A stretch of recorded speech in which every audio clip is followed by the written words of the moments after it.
by the Puritan Revolution in the 17th century.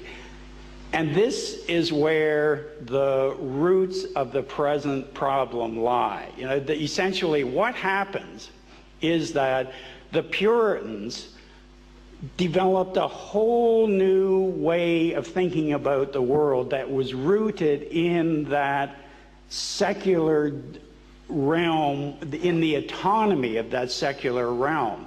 What the Puritan Revolution created in the English people was what you might call a kind of an inner-directed character.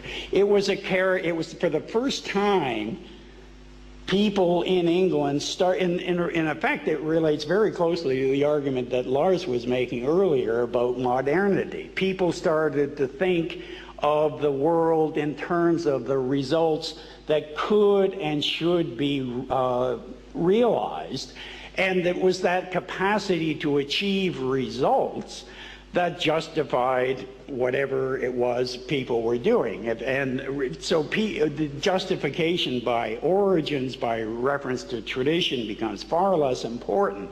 And so you get the classic sort of Puritan character, which is sort of, imagine people with a sort of a little gyroscope implanted in childhood through child-rearing practices. A gyroscope that always keeps the individual pointed towards true north. You know, the capacity to seek and realize one's own interest, no matter what other people think, no matter what obstacles present themselves in the natural world. The Puritan mind seeks to just keep on keeping on, you know, through thick and thin. And it's in that kind of context, then, that the great expansion takes place. Your English colonization in the New World begins, and essentially the Anglo-Saxon people then become I would say, the greatest revolutionary force in the modern world, because the revolution of modernity is really not a product of the French Revolution or the Russian Revolution so much as it is a product of the American Revolution, a revolution which formally, I guess, began in 1776, but actually was rooted in the Puritan experience much earlier than that,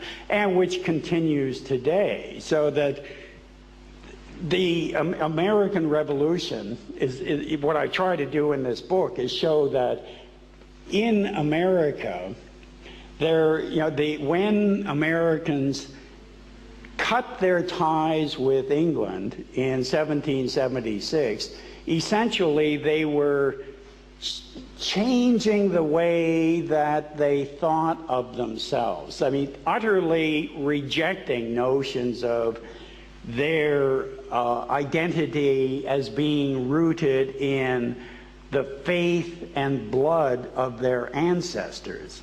In a sense, I mean, in 1776, they reject their king. The Puritans had already rejected the Church of England, which, as I was saying earlier, was really the foundation stone upon which the English nation was set. And they rejected their relationships with their kith and kin in England. What did they put in place of those, of that identity? Well, the United States became a constitutional republic. American patriotism became a constitutional or civic patriotism that was open in principle to quote-unquote white people from anywhere. All you had to be was white. Now, this is an important sort of point. I mean, I know people on the right tend to think of it just being sort of unproblematic, you know, to identify oneself as white. But when you think about it, it's really a product, the whole concept of whiteness is a product of the sort of political economy that developed as one aspect of the expansion into the New World. In fact, English people only began to think of themselves as whites, surprise, surprise, when they encountered blacks.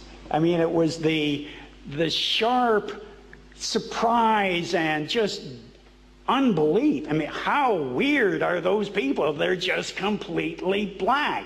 I mean, and in that sense, there was a kind of a common identity that could be formed between, you know, the Swedes, the English, the Germans, the Dutch, whoever, you know, was not black, had a kind of negative identity in being white. But it was essentially a very flat identity. It had no depth to it. I mean, as for example, thinking of yourself as an Englishman has a certain depth to it. It connotes a sort of particular kind of history, a particular religion, you know, the Christian religion which gave birth to the English nation. But whiteness does nothing like that. So essentially you get the birth of the white republic, okay? The first federal republic